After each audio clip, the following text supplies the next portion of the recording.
So last week, umuwi tayo ng Oriental Mindoro para sumama sa isang misyon ng PBT Mindoro. At ito ang mga nangyari.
So yun na nga, bumiyahe tayo ng Oriental Mindoro para makasama sa mission ni Dongs TV.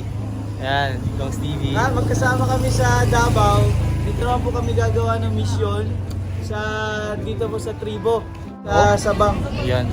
So natatandaan niyo po yung pinuntahan namin ni Sir Dongs na Yung katulad ni na Maylin at Nenita na Tribo. Nita. Yan. Ganun po yung pupuntahan natin at mamimigay tayo ng groceries doon. At Mga bigas. ganun. Ayan yung mga dala natin Ito sa... yung mga dala po namin. Yan. Just Sir Christian TV ko pa to. Hindi pala siya si Christian. Si Christian lang pangalan niya. Sir, isa pa. Ayan. So ngayon dito kami sa bilihan ng bigas. Ayan, sasakay sa motor. 60 ba no? Ito sir yung bayad oh. Grabe naman pala sir, ang dami ng dala mo. Ayan ang motor natin. Para sa para sa mga katutubo. Pagtulong po natin doon. Nasabi na ba sa inyo ni Sir Renz po na aakyat din tayo ulit ng bundok, pero dito po sa Mindoro walang tram line. Tram line. Talagang Lang tayo ng ilog, rough road meron. rough road, ilog, natawirin natin. So samahan nyo pa kami, magre-repack na kami. Let's go! So yun guys, dito tayo sa bahay. Yan. Sisimulan na po natin ang pagre-repack ng mga groceries para sa mga katutubo nating Tao buwid. Yan. Sabang. Yan, sa Sabang. Tara, kami tatlo po magkakasama, Sir Dongs at Sir Christian, PBT Mindoro. Yan. At, nga pala, malapit na tayo mag 100k subscriber. Yay! 100k! O parang ito na rin yung celebration ng pagiging 100k subscriber natin ngayon. Yes! Yeah! Woo! 100k! Ay! Yung target namin. So 50 families po yung target ng PBT Mindoro. Ayan, ito po sisimulan na natin. Sulit po lang po, salamat.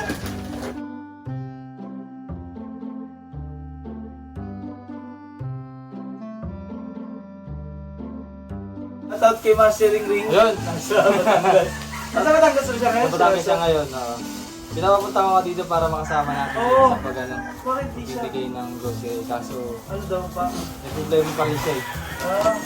Lahat may problema saan sa mga babae? Hindi kasi Sa mga tinutulungan doon. Hindi naayos pa siya kaya di din siya sumama. Pinakamalinis po na bahay na pinagawa ni Sir Paul. Ano pangalan nakatira dun, Sir? Si Ate Evelyn. Si Ate Evelyn. So, kumusta si Ate Evelyn? PB House number 18. Number 18 na, no? Wow. Ayun, kung makikita niyo po personal yung bahay niya, may napakalinis po talaga. Dahil makikita mo sa tiles, wala kang makikita kalikabok. Wala kang makikita Oo. mo stain na gano'n. Sobrang linis talaga. Malinis pa kay Christian. Tahimik si Sir Christian. Tahimik ah. Parang anong sinatago mo dyan, Sir Christian? Mag-aasawa na ata po ito eh. Nag-plano na, kaya medyo napapaisip na. Ayusin lang po natin yung restrict para sa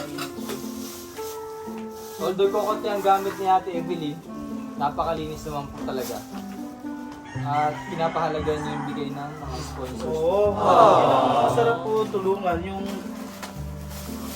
pinapahalagahan lahat ng po ng mga naitulong natin.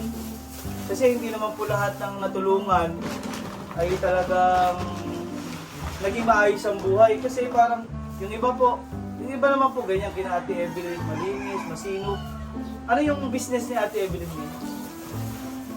Yung dati yung poultry niya. Pa rin, poultry pa rin. Poultry pa rin, yung may mga 45 days. At ang maganda rin, meron silang kuryente. Dati nga pala wala silang kuryente, no? Dahil nabiyayaan sila ng mga lating sponsor na nag-donate. May nagbigay ng pang-kuryente. Wow! Marami pong salamat sa lahat po ng sponsors, sa lahat po ng ating viewers na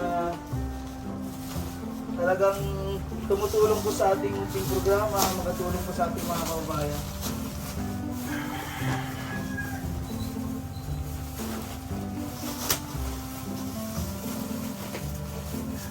Ngayon, di ba nagkita-kita kayo sa Laguna? Naisip ko rin about kina Ninita at Mel. Anong kumusta sila sa bahay Ayun! na Teacher Nida? Makikita mo naman sa mga bata na may malaki na Kasi rin yung nakakasama pinagbago po nila ni, ngayon. nakakasama po ni Sir Renz doon sa Laguna. Di ba dati, Bago dating? pumunta tayo sa kanila. Si Sa Davao. Sa Davao. Davao. Punta kami sa Hindi ka Davao. nagsasalita. Pero ngayon pag tinatanong mo na, kakausapin ka na. Ah, Kasi hindi na sila masyadong nahihiya. tsaka, pero yung salita, paano? Medyo, ano pa rin, nahihirapan pa rin sila sa Tagalog. Hihirapan pa rin. Pero may improvement naman. May improvement din sa Tagalog. Ano? Mahirap kasi, syempre po, doon sila lumaki sa Davao, Bisaya talaga, at sa tribo nila, di ba? Iba rin salita nila. Medyo Oo, malalim iba. pong Bisaya. Kaya pag nandun kami, kinakausap ko namin, kinukulit para makipag-usap din sa ibang tao para masanay Oh, sa masanay ibang magsalita tao. ng Tagalog, no? Kasi yung pinakamahalaga po sa isang tao ay ang communication. Siyempre kung hindi ka marunong sa... Di ba, pag nag-apply tayo sa English, kung hindi ka marunong mag-English, mahihirapan ka makipag-communicate kasi sa mga banyaga. Di ba, pag... Siyempre, sa mga trabahong call center, sa mga corporate, kailangan communication po ang pinakamahalaga. At siyempre, yung skills mo. Pero kung wala kang communication na nahihirapan ka sa lingwahe, mahirap Tama. trabaho. Oo, yun nga. Kanilang pag-aaral. Kasi halos Tagalog kasi, di ba, yun sa Maynila. Medyo tahimik talaga si Sir Christian ah. Sir Christian, sir, ano? Mukhang habang nagbabol, parang lalim lang iniisip ah.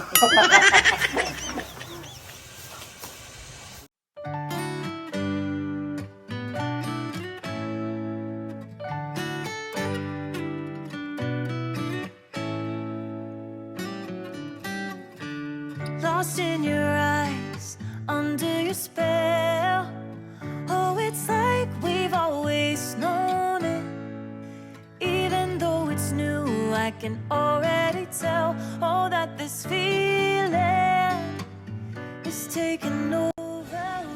So yun guys, tapos na tayo mag-repack. So ito na po yung dadali natin sa mga katutubo natin. Tao buwid. Ito yung bibigay natin sa mga mahal nating katutubo, mga katribo dun sa Sabang, Oriental Mindoro. Ayan. Ito bali nilagay na po namin sa sako para may karga sa motorsiklo dahil hindi po kakayanin kapag nilagay lang po sa U-box, kaya nilagay namin sa box, sa sako.